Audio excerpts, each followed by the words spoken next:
Broken Strings. Olivia Bennett tucked a strand of auburn hair behind her ear as she locked the door to Seabrook Music Studio. November wind carried the scent of salt from the nearby Atlantic, and she pulled her cardigan tighter. The small coastal town of Seabrook Harbor, Maine, was already preparing for winter, stringing white lights along the harbor boardwalk, transforming the quaint shops into a scene from a holiday postcard. She should have felt something: nostalgia, anticipation, anything. But for the past 18 months, since losing her sister Claire in a boating accident, emotions arrived muted, like music played underwater. Claire had been the one who convinced her to open the studio, who believed when Olivia didn't. Now she taught piano to children and adults, going through motions that once brought joy, wondering if she'd ever feel the music again. The walk home took her past Harbor Brew, the only coffee shop in town that stayed open past sunset. Through the window, she noticed someone new, a man with dark hair and tired eyes, hunched over a laptop. In a town of 2,000 people, strangers were rare, especially in November when tourist season had long passed. "Evening, Liv," called Maggie, the 60-something owner, as Olivia pushed open the door. "Thought you might stop by. Your usual?" Olivia nodded, grateful for the predictability. As she waited for her chamomile tea, her gaze drifted back to the stranger. His fingers hovered over his keyboard, not typing, just suspended, as if the words he needed were trapped somewhere he couldn't reach. Writer's block? The question slipped out before she could catch it. He looked up, startled. Deep brown eyes met hers, carrying a wariness she recognized too well. "Something like that," he replied, his voice unexpectedly gentle. "I'm Olivia." "Noah." He hesitated. "Noah Carson." She took her tea from Maggie and could have walked to her usual corner table. Instead, she lingered. "You're new here." "That obvious?"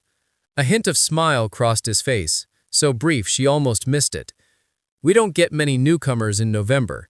Most people wait for summer." "I'm not most people." The words carried no arrogance, only a quiet resignation. Olivia studied him. His sweater had seen better days, and there was something in his posture, a heaviness, as if he carried something invisible but substantial. "Well, welcome to Seabrook Harbor. It's quiet, but that's what most of us like about it." Quiet sounds perfect. He glanced at her cup. "What's that?" "Chamomile with honey. Maggie makes it better than anyone." Noah closed his laptop. "I'll have to try it sometime." Olivia felt the conversation ending and was surprised by her reluctance to let it go. "Are you staying long?" "I rented a cottage through March. After that," he shrugged, "I haven't thought that far ahead." She nodded, understanding the inability to imagine a future. "The blue cottage on Lighthouse Road?" Surprise flickered in his eyes. "How did you know?" "Small town." She smiled slightly. "Plus, Mrs. Winters mentioned renting to a writer from the city." Something shuddered in his expression. Former writer. Before she could respond, the bell above the door jingled and her student's mother entered, waving. "I should go," she said, "but if you need anything, directions, recommendations, most of us here are friendly enough." Noah nodded. "Thanks." Later, as she walked home along the moonlit harbor, she found herself wondering about Noah Carson and what had brought him to Seabrook in winter, with shadows in his eyes and a story he seemed unwilling to tell. She recognized something in him, the careful way he chose his words, how he held himself slightly apart. It was like looking in a mirror. That night, for the first time in months, Olivia sat at her piano. She didn't play, just rested her fingers on the cool keys, remembering how Noah's hands had hovered over his keyboard, searching for words that wouldn't come. She understood that feeling, of being disconnected from the thing that once defined you. Former writer, he'd said, just as she might have said, former musician, though she still taught. The notes were there, but the music had gone silent. She closed the piano lid without playing a note. Outside, the first snow of the season began to fall, covering Seabrook Harbor in possibilities neither she nor the stranger with the tired eyes were ready to see. Part 2. Unexpected Harmony. The December storm hit Seabrook Harbor without warning, transforming the quaint coastal town into a snow globe shaken by an impatient child. Olivia hurried down Main Street, clutching sheet music to her chest. The wind tore at her scarf as she ducked into Harbor Brew, the bell announcing her arrival with a cheerful jingle that contrasted with her mood. "Just in time," Maggie called from behind the counter. "They're closing the roads in an hour." Olivia stamped snow from her boots. "Of course they are. That's exactly what I needed today." After her last student canceled, she decided to use the studio's piano to work on the piece she'd been avoiding, Claire's favorite Chopin nocturne. But halfway through, her fingers had frozen above the keys, unable to continue. The memory of Claire's voice, "Play it again, Liv, please," had been too much. "Your usual?" asked Maggie. Olivia nodded, scanning the nearly empty cafe. In the corner by the fireplace sat Noah Carson, a steaming mug between his hands, no laptop in sight. He looked up, as if sensing her gaze. "We meet again," he said, as she approached, his voice warmer than she remembered. "Seems like it." She gestured to the empty chair opposite him. "Mind if I wait out the storm here?" "Be my guest." 3 weeks had passed since their first encounter. She'd seen him around town, at the market, walking along the shore, once at the library. They'd exchanged nods, brief hellos, but nothing more. "Still not writing?" she asked, noticing the book beside him. His expression tightened slightly. "Not successfully." He turned the question back to her. "Mrs. Winters mentioned you're a music teacher. Piano, right?" Olivia accepted her tea from Maggie with a grateful smile. "Among other things, I run the music studio on Elm." "She's being modest," Maggie interjected. "Olivia was heading toward the Boston Symphony before she came back to open the studio. Town's lucky to have her." Noah raised an eyebrow. "Boston Symphony? That's impressive." Olivia felt heat rise to her cheeks. It was a long time ago. 2 years isn't a long time, Maggie corrected, then patted Olivia's shoulder before returning to the counter. Silence settled between them, comfortable, yet charged with unspoken questions. "What made you leave Boston?" Noah finally asked. Olivia stared into her tea. "Family reasons." He nodded, not pressing further. "I left New York 6 months ago. Couldn't stand being there anymore." "What did you do in New York, besides writing?" "I was a journalist. Political investigative reporting." The way he said it, in past tense, with a finality that brooked no further discussion, mirrored how she spoke about her own past. "And now?" she asked. Noah's smile didn't reach his eyes. "Now, I'm trying to write a novel that refuses to be written in a town where nobody knows my name or what I did." "What did you do?" The question slipped out. His gaze met hers, searching. Whatever he found there must have reassured him. "I published a story that ruined lives, including mine." Outside, the snow fell harder. The lights flickered once, twice, then stabilized. "That doesn't sound promising," Olivia murmured. "Maggie has a generator," Noah assured her. He hesitated, then added, "I've been coming here every day, same time. I kept wondering if you'd come back."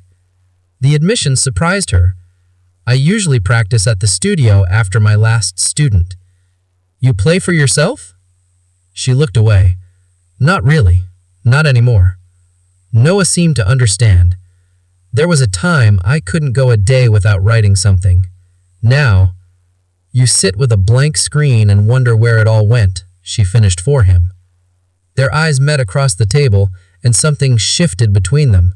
Recognition, perhaps, or the beginning of trust. The lights flickered again, then went out completely. Maggie cursed good-naturedly from behind the counter as the emergency lights cast the cafe in a soft glow. Outside, the wind howled. "Looks like we might be here a while," Noah said. Somehow, the thought didn't bother Olivia as much as it should have. As the afternoon turned to evening, they talked about books they'd loved, places they'd visited, careful to skirt the edges of deeper wounds. When Maggie brought out sandwiches on the house, they shared them by firelight. "You know," Noah said after a comfortable silence, "there's an old piano in my rental cottage. It's probably horribly out of tune, but it's there. And I was thinking maybe you could come by sometime. Not to play," he added quickly, seeing her expression. "Just to, I don't know, have coffee. Talk more." Olivia studied him in the firelight. The tension that had Crescendo of trust. January brought brittle cold and crystalline skies to Seabrook Harbor. Ice formed along the shoreline, and the fishing boats sat idle in the harbor, waiting for spring. But inside Olivia's house, something was thawing. Noah stood in her kitchen, chopping vegetables while she stirred a pot of soup on the stove. Classical music played softly from the speakers.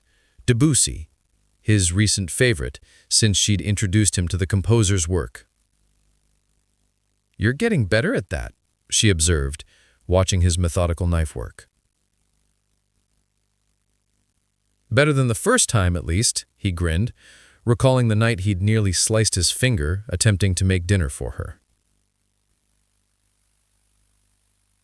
What had begun as occasional coffee had evolved into regular evenings together, cooking, talking, sometimes just sitting in comfortable silence while he worked on his novel and she graded theory papers. The cottage he'd rented had indeed contained an old piano, which she'd tuned for him, though she still wouldn't play. "Try this," she said, offering him a spoonful of soup. Noah leaned forward, his lips brushing the spoon. Perfect. His eyes held hers a moment longer than necessary.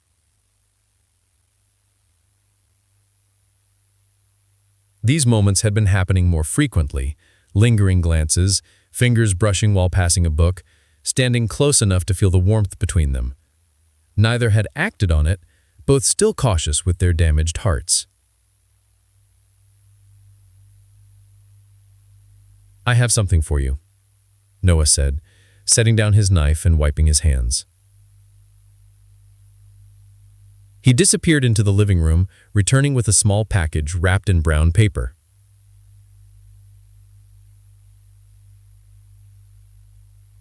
Olivia raised an eyebrow. "It's not my birthday." "Just open it." Inside was a leather-bound journal with handmade paper.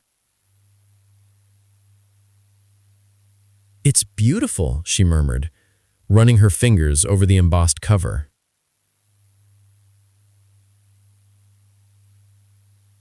"I noticed you writing music notations on napkins, receipts. Thought you might want something more permanent."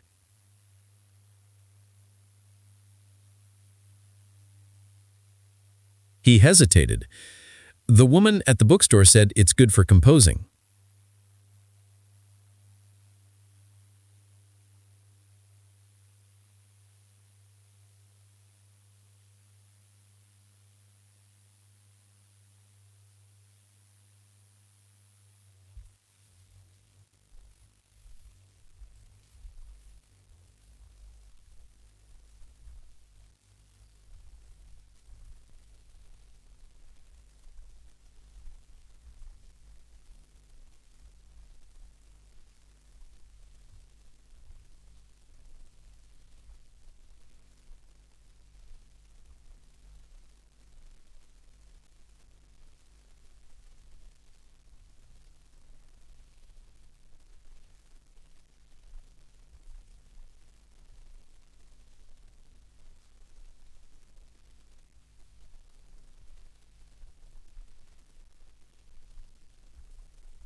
resonance.